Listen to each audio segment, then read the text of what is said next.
8h02. Pais de estudantes diagnosticados com um transtorno de espectro autista estão apreensivos com o comecinho do ano, porque algumas escolas públicas diminuíram o número de monitores que auxiliam no desenvolvimento físico e intelectual desses alunos. E esses pais, é claro, estão preocupados com o prejuízo na educação de seus filhos. Fabrício Lobel explica mais sobre esse problema, ele que se desdobrou ali ao longo dos últimos dias acompanhando esses casos. Fabrício, bom dia. Bom dia, Sabine, você que nos assiste no Bom Dia São Paulo. Olha que não são só os pais de crianças com TEA, né, transtornos do espectro autista. São pais que demandam, cujos filhos, né, demandam auxílio dentro da sala de aula, seja por uma deficiência motora, intelectual, de aprendizagem. Segundo a lei, essas crianças têm direito a acompanhante dentro da sala de aula, não é um professor, é alguém que ajude esse aluno a entender, a captar as informações que são passadas pelo professor titular daquela sala.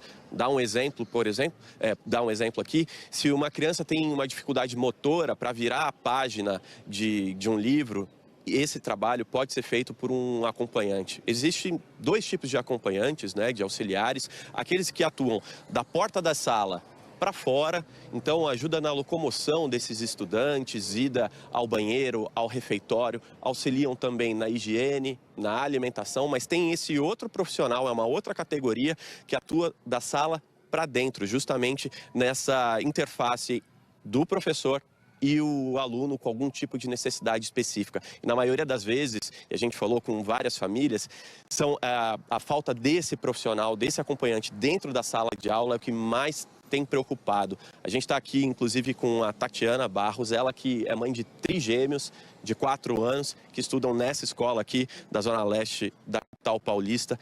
Tatiana, qual é a estrutura hoje da escola municipal aqui para atender os seus 3 filhos, os 3 com diagnóstico de TEA? Então, hoje, as salas elas têm um professor por sala e a demanda nessa escola, em especial, são de 3 a 4 autistas por sala. Ou seja, dentro de sala de aula, eles não têm o suporte necessário para a inclusão da vida escolar deles, né? Fora, sim, tem a AVE. Até essa semana só tinha uma AVE, que é a assistente de vida escolar, tá? Para dar conta de 12 crianças, foram os meus 3, né? Os meus, no caso, eles não são verbais, tá? Eu tenho, inclusive, uma cadeirante. Então, assim, é um caso mais específico também, porque ela não é cadeirante permanente, ela precisa sair da cadeira de roda e não tem quem fique ali com ela, não tem quem acompanhe. E eu até penso nas professoras, porque uma professora não tem como dar conta de 30 alunos e dar conta dos autistas. E cada um com um tipo diferente, com uma necessidade diferente. Então, assim, é bem complicado hoje a vivência deles escolar. Não existe a inclusão como se é dita, como a gente vê por aí, não existe isso. Isso é uma questão que você vê só aqui nessa escola, é na rede, observando escolas particulares também?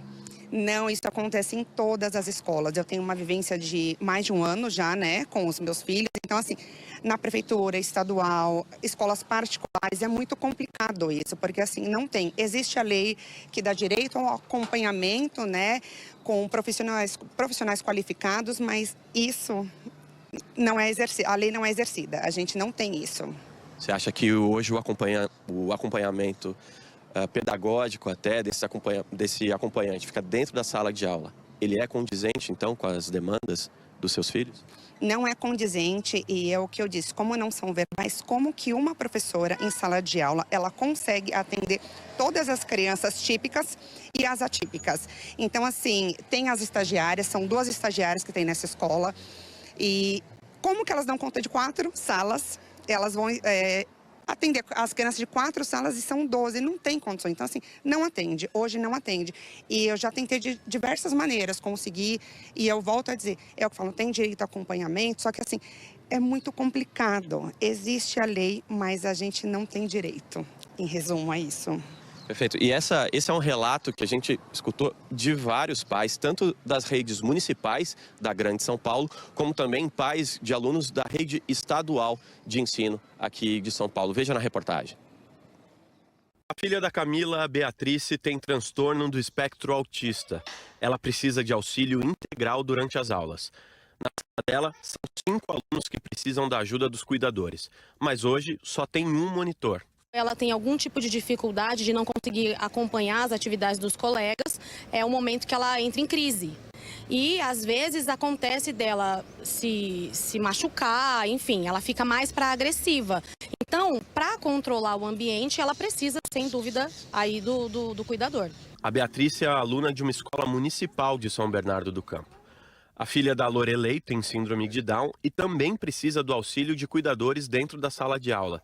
No começo do ano, a família foi surpreendida ao saber que diminuiu o número de auxiliares. No primeiro dia de aula, as cuidadoras foram cortadas pela metade. E nós soubemos que não foi só na escola dela, mas em todas as escolas da rede municipal. Em Suzano, na Grande São Paulo, outros pais enfrentam uma situação parecida. O Lucas, filho da Helena, é autista grau 2. Ele estuda em uma escola estadual e, desde o começo do ano, a rede fez uma reformulação. Um cuidador passou a tomar conta de até 5 estudantes atípicos. Eu não estou com segurança nenhuma de enviá-lo para a escola por enquanto. A Secretaria Estadual afirma que a mudança veio para ampliar a oferta do serviço para quem ainda não tem. O principal objetivo com essa partilha, aumentar a oferta de serviço para outros estudantes que não têm esse serviço hoje. Está na lei e é uma lei federal, ou seja, ela vale para todo o país. Em casos de comprovada necessidade, todo estudante com algum tipo de deficiência ou com transtorno do espectro autista tem direito ao acompanhante dentro da sala de aula. Mas cada rede de ensino, estadual ou municipal, pode aplicar essa regra de uma forma. No caso do governo do estado, segundo a Secretaria da Educação, a quantidade de acompanhantes é definida após uma análise feita entre professores e direção. A partir dessa avaliação, de nível de suporte, mais substancial, menos substancial ou até nenhum, se define essa paridade entre profissional versus quantidade de estudantes, esse compartilhamento. O Vinícius, de 6 anos, é estudante na Escola Estadual Romão Puigari, no Brás. Segundo a família dele, a escola não oferece auxiliar dentro das salas de aula. E a mãe dele teve que parar de trabalhar para acompanhar o filho. Hoje o Vinícius, ele é acompanhado e monitorado pela mãe dele. Na primeira semana de escola, ela mais uma vez teve que abrir mão do trabalho, da oportunidade de trabalhar, para estar com ele, ajudando ele nas tarefas básicas. Para esse especialista em educação inclusiva, a regra do governo estadual de um cuidador para até 5 crianças tem que ser flexível e sempre respeitar as necessidades dos alunos. A nova medida do Estado de São Paulo estabelece uma relação numérica entre a quantidade de alunos e a quantidade dos profissionais de apoio. Isso não pode ser levado à risca e a ferro como uma camisa de força, porque a gente está falando de relações humanas. Para ele, quando o acompanhante está em sintonia com o professor, tanto a escola quanto os alunos só colhem bons frutos. O profissional de apoio desempenha um papel fundamental para que a escola cumpra com a sua missão de promover a autonomia. Ele precisa estar atento para não aumentar o isolamento do estudante. Quer dizer, pelo contrário, ele tem que favorecer o contato, a troca, o convívio, entre os vários tipos de estudantes. E isso, para mim, é o primordial. Ele tem que ajudar, acompanhar, mas estar atento para que essa relação, esse convívio aconteça num nível mais alto. Para os pais, a novidade gera incertezas. Afinal, uma mudança tão brusca na rotina de alunos atípicos pode fazer com que o desenvolvimento dos alunos regrida. Às vezes tem que sair do serviço, se acontecer alguma coisa tem que pegar ela, então é complicado. Se tivesse um cuidador, essas demandas seriam melhor tratadas. Sim, completamente diferente. Não tem dúvida. Olha o drama, gente, dessas famílias, desses pais, né? O drama da educação, quando a gente vê essa reportagem muito bem discutida ali com o Fabrício Lobel. A gente fala tanto, né, em inclusão dos alunos da rede, convivendo com crianças ali de todos os tipos, mas na prática, essas que a gente acabou de assistir não estão sendo adequadamente atendidas. Se você tem relato de filhos autistas, deficientes nas escolas públicas aqui de São Paulo, manda mensagem para a gente. Algo precisa ser feito, né, para que a educação dessas crianças não seja prejudicada. Bom, a Prefeitura de São Bernardo Disse que não houve diminuição de cuidadores esse ano e que a atual gestão identificou carências. Falou que está trabalhando para tentar aumentar o número de profissionais. Sobre o caso do aluno Vinícius, que estuda numa escola estadual no Brás, a secretaria disse que está apta para receber alunos especiais, que vai entrar em contato com a família para enviarem o laudo que fala sobre as necessidades do aluno. A Prefeitura da capital diz que não há falta ou redução de profissionais de atendimento educacional especializado nas unidades, que ao todo são mais de 8 mil funcionários em toda a rede para os atendimentos dos estudantes da educação especial. Falou também que as crianças são assistidas na unidade por professores, auxiliares e estagiários e que está à disposição das famílias para quaisquer esclarecimentos. Ô Fabrício, mesmo com esse posicionamento ali da Secretaria Estadual, ainda fica a pergunta, né? Diminuiu ou não o número de cuidadores? O que mais se apurou dessa história? Pois é, essa pergunta realmente vai ficar. Durante a entrevista com a porta-voz da Secretaria Estadual de Educação, a gente questionou: é possível verificar quantos cuidadores dentro da sala de aula ainda existem?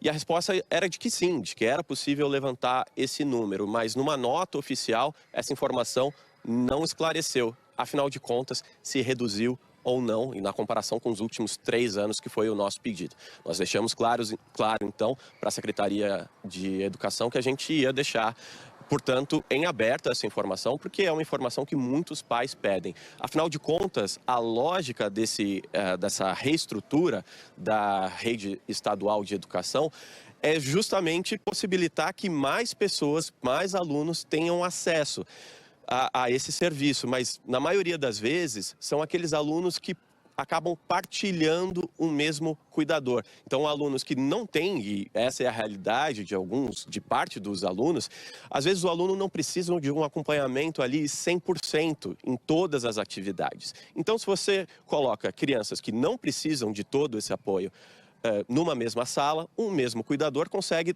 tomar conta de mais crianças, acompanhar mais crianças. Mas será que não era possível manter o número desses funcionários, aumentar, reorganizar, mas aumentar também o número de crianças atendidas, mas mantendo a qualidade, a proximidade?